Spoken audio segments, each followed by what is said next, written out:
ସବୁ ଅଣ୍ଡା ରେସିପିଠୁ ଅଧିକା ସ୍ୱାଦିଷ୍ଟ ରହିବ। ଆଉ ମାର୍କେଟରେ ମିଳୁଥିବା ଏଇ ଠେଲାରେ ବିକ୍ରି ହେଉଥିବା ଏଇ ଅଣ୍ଡା ଭାଇରାଲ ଅଣ୍ଡା ରେସିପିଟି ଆଜି ଆମେ ଘରେ ପ୍ରସ୍ତୁତ କରିବା। ଏଇ ରେସିପିଟା କେବଳ 2ରୁ 3ଟି ସାମଗ୍ରୀରେ ବନିକି ରେଡ଼ି ହେବ। ଅଧିକ ଦେଖିବେ ମସଲା ନାହିଁ, ଅଧିକା ତେଲ ନାହିଁ, ଖାଇବାକୁ କିନ୍ତୁ ସୁପର ଟେଷ୍ଟି ରହିବ। ତ ଚାଲନ୍ତୁ ଲେଟ୍ ନକରି ରେସିପିଟି ଆଜି ଆମେ ପ୍ରସ୍ତୁତ କରିବା। ଫୁଲ୍ ଭିଡ଼ିଓକୁ ୱାଚ୍ କରନ୍ତୁ। ନମସ୍କାର, ଜୟ ଜଗନ୍ନାଥ ପାଇଁ ଝିଲି କୁକିଂକୁ ଆପଣମାନଙ୍କୁ ଅନେକ ଅନେକ ସ୍ୱାଗତ। ଭାଇରାଲ ଅଣ୍ଡା ରେସିପିଟା ବନେଇବା ପାଇଁ ପ୍ରଥମେ ଆମେ କିଛି ସାମଗ୍ରୀ ନେବା। ଦେଖନ୍ତୁ ଏଠି ନେଇଛି ମୁଁ ଖଣ୍ଡେ କ୍ୟାପ୍ସିକମ୍ ନେଇଛି, ଏଇଟା ପୁରାପୁରି ଅପସନାଲ୍ ଅଛି। ଆଉ ଦେଖନ୍ତୁ ପିଆଜ ନେଇଛି 2ଟି, ଆଉ ସେଥିରେ କଞ୍ଚା ଲଙ୍କା 2ରୁ 3ଟି, ଯେତିକି ରାଗ ଖାଇବେ ଆପଣମାନେ ସେ ଅନୁସାରେ ନେବେ କଞ୍ଚା ଲଙ୍କା। ଆଉ ପ୍ରଥମେ କ'ଣ କରିବେ ନା, ଆମେ କ୍ୟାପ୍ସିକମ୍କୁ ପୁରା ପତଲା ପତଲା ପିସେସ୍ରେ କଟିଂ କରିଦେବା। ତ ଦେଖନ୍ତୁ ଏଇଭଳି ପିସେସ୍ରେ କଟିଂ କରିବେ, ଯେମିତିକି ଦେଖିବେ ଯେହେତୁ ଆମେ ହାଇ ଫ୍ଲେମ୍ରେ ପ୍ରସ୍ତୁତ କରିବା, ଆପଣମାନେ ମୁଁ ଆଗକୁ ସେୟାର କରିବି କେମିତି କ'ଣ ଇଏ ସିଝିବ। ତ ଦେଖନ୍ତୁ ଏଇଭଳି ପ୍ରୋସେସ୍ରେ ତ କଟିଂ କରିଦେବେ। କଟିଂ ହେଇସାରିବା ପରେ ଗୋଟେ ଆମେ ପ୍ଲେଟ୍ରେ ରଖିଦେବା।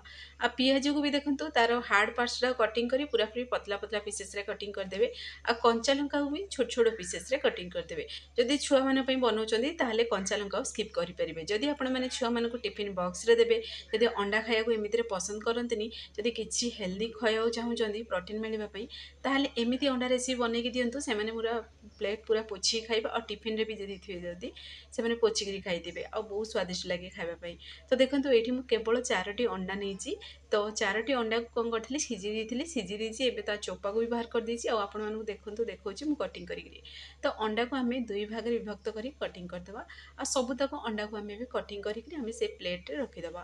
ତ ଆଉ କିଛି ଯଦି ଆପଣମାନେ ଏଇଥିରେ ପନିପରିବା ଏଡ଼୍ କରିବାକୁ ଚାହିଁବେ ତ କରିପାରିବେ। ମୁଁ କେବଳ କ୍ୟାପ୍ସିକମ୍, ପିଆଜ, କଞ୍ଚା ଲଙ୍କା ନେଇଛି। ଆପଣମାନେ ଚାହିଁଲେ ଗାଜର ବି ଏଡ଼୍ କରିପାରିବେ, ବନ୍ଧାକୋବି ବି ଏଡ଼୍ କରିପାରିବେ। ଛୁଆମାନେ ଯଦି ଦେଖିବେ ପନିପରିବା ଖାଇବାକୁ ପସନ୍ଦ କରନ୍ତିନି, ଏଇଭଳି ପ୍ରୋସେସ୍ରେ ବନେଇକି ଦିଅନ୍ତୁ। ପୁରା ପତଲା ପତଲା କଟିଂ କରି ଯଦି ବନେଇବେ, ତାହେଲେ ଦେଖିବେ ସେମାନେ ପନିପରିବା ଖାଇଲା ବେଳେ ବି ଲାଗିବନି, ଅଣ୍ଡା ସହିତ ଖାଇଯିବେ, ବହୁତ ବଢ଼ିଆ ଲାଗେ ଖାଇବା ପାଇଁ। ତ ପ୍ରଥମେ କ'ଣ କରିବେ ନା, ଗୋଟେ ଆମେ ପେନ୍ ନେବା। ସେଇଥିରେ ଆମେ ଯେତିକି ଆପଣମାନେ ତେଲ ଖାଇବାକୁ ପସନ୍ଦ କରନ୍ତି ସେ ଅନୁସାରେ ତେଲ ଏଡ଼୍ କରିବେ। ଆଉ ଯଦି ବଟର୍ ଖାଇବାକୁ ଯଦି ପସନ୍ଦ କରନ୍ତି ତାହେଲେ ବଟର୍ ବି ଏଡ଼୍ କରିପାରିବେ। ତ ତେଲଟା ଟିକେ ଗରମ ହେଇସାରିବା ପରେ ଆମେ ଅଣ୍ଡାକୁ ସେଇଥିରେ ଏଡ଼୍ କରିଦେବା। ଅଣ୍ଡାକୁ ଅଧିକା ସମୟ ଭାଜିବାନି। ତ 2 ପଟ ସାଇଡ଼୍ ଟିକେ ଯେମିତି ହାଲକା ଭାଜି ହେଇଯିବ, ତ ସେ ପର୍ଯ୍ୟନ୍ତ ହିଁ ଆମେ ଅଣ୍ଡାଟାକୁ ଟିକେ ଭାଜିବା। ତ ଦେଖନ୍ତୁ ଦେଖେଇ ଦେଉଛି ଆପଣମାନଙ୍କୁ, ଅଣ୍ଡାଟା ଦେଖନ୍ତୁ ହାଲକା ହିଁ ଭାଜି ହେଇଛି, ମାନେ ହାଲକା ଟିକେ ଗୋଲ୍ଡେନ୍ କଲର୍ ହେଇଛି, ସେ ପର୍ଯ୍ୟନ୍ତ ହିଁ ମୁଁ ଅଣ୍ଡାଟାକୁ ଭାଜିଦେଲି।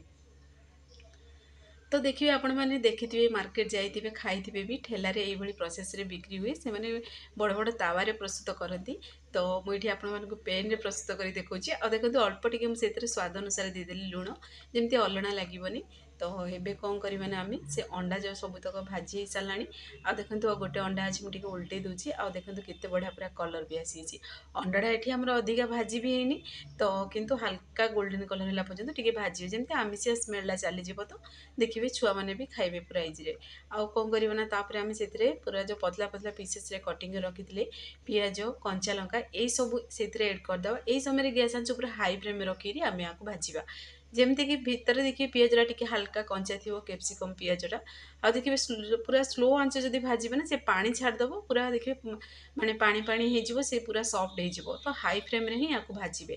ତାପରେ କ'ଣ କରିବେ, ସେ କ୍ୟାପ୍ସିକମ୍ ଅନୁସାରେ ଅଳ୍ପ ଟିକେ ହିଁ ମୁଁ ଲୁଣ ଏଡ଼୍ କରିଥିଲି। ଆଉ ଦେଖନ୍ତୁ ଏଇଠି ମୁଁ ଗୋଲମରିଚ ପାଉଡ଼ର ଟିକେ ଏଡ଼୍ କଲି।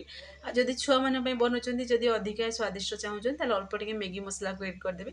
ମୁଁ ଅଳ୍ପ ଟିକେ ମ୍ୟାଗି ମସଲାକୁ ଏଡ଼୍ କରିଦେଲି। ଆଉ ହାଇ ଫ୍ଲେମ୍ରେ ଆକୁ ଆମେ ଟିକେ ଭାଜିଦେବା। ତ ଅଧିକା ଭାଜିବାନି, କେବଳ ତାକୁ ଆମେ ହାଇ ଫ୍ଲେମ୍ରେ ଯେମିତି ହାଲକା ଟିକେ କଞ୍ଚା ଥିବ ସେ ପର୍ଯ୍ୟନ୍ତ ହିଁ ଭାଜିବା।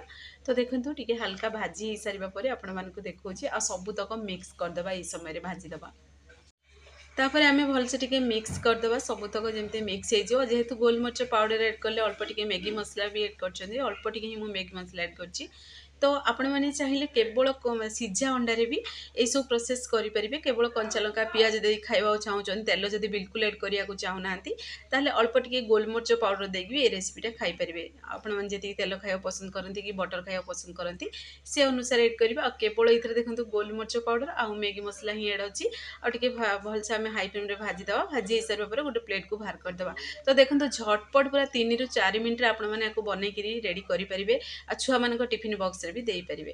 ଫ୍ରେଣ୍ଡସ୍, ଆପଣମାନେ ଯଦି ଏ ଭିଡ଼ିଓଟି ମୋର ପସନ୍ଦ ଆସିଥିବ, ସାଙ୍ଗମାନଙ୍କୁ ସେୟାର କରନ୍ତୁ, ଲାଇକ୍ କରନ୍ତୁ। ଚ୍ୟାନେଲ୍ ଯଦି ନୂଆ ଅଛନ୍ତି ତାହେଲେ ଚ୍ୟାନେଲ୍କୁ ମୋର ସବସ୍କ୍ରାଇବ୍ କରିଦିଅନ୍ତୁ, ବେଲ୍ ଆଇକନ୍କୁ କ୍ଲିକ୍ କରିଦିଅନ୍ତୁ, ଯାହାଫଳରେ ମୋର ସବୁ ଭିଡ଼ିଓ ନୋଟିଫିକେସନ୍ ପ୍ରଥମେ ଆପଣମାନଙ୍କୁ ପହଞ୍ଚିବ। ତ ଆପଣମାନେ ଟ୍ରାଏ କରନ୍ତୁ। ସେ ପର୍ଯ୍ୟନ୍ତ ରହୁଛି, ପୁଣି ଏକ ନୂଆ ରେସିପି ନେଇ ଆସିବି। ନମସ୍କାର, ଜୟ ଜଗନ୍ନାଥ।